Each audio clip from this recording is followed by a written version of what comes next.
What's up viewers? Dumating na yung parcel natin at mag-unboxing tayo ngayon. Ito yun. So, unboxing tayo guys para malaman natin kung ano yung laman. Diyan.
Yung front wheel niya, hindi siya naka-finilat pero okay naman.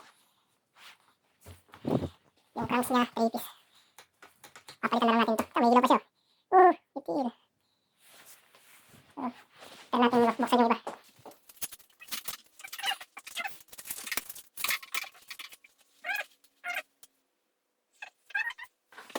Ito yung piece nyo.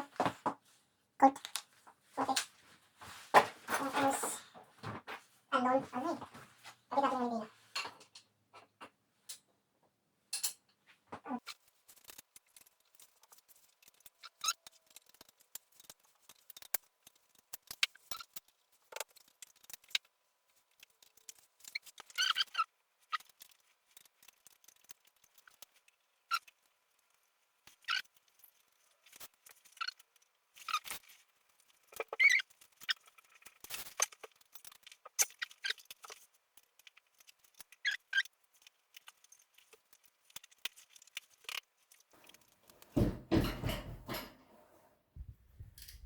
Babay check natin yun.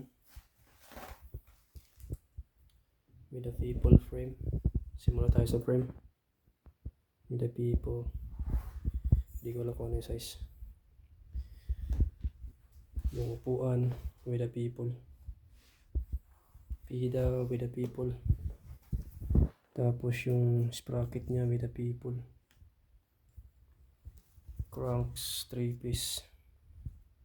Primo yata ito eh. Itong logo na to. Chain. Full link.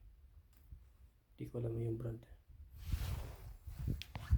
Tire. Pants. Colt. Tapos seat post with the people. 1 seat. Rim. Salt Plus. Yung Salt Plus pala yan. Salt pala yung logo na to. Salt. Hindi pala Primo. Yung fork niya, di ko alam kung ano to. Colt siguro. Same sa front. Vans Colt na tire. Tapos Salt rim, Salt hub. Hindi siya female. Naka male hub siya. Tapos yung pegs. Colt with sleeves. Plastic. Bali 4. Di natin makakabit ngayon kasi wala tayong socket wrench. Yung stem, salt yung logo na to. Yung bar, di ko alam kung original tong Colt. Basta yan yun. Yung grip niya Cinema. So yun yung setup natin ngayon. Shit, nakakasit pala to guys. Yan, kasit hub. Sayang, deep fry coaster. So, ayan. Thanks for watching. At yun ang ating first bike dito sa abroad. Ito yung sikan natin to na nabili sa marketplace sa Facebook. Alright. Thanks for watching.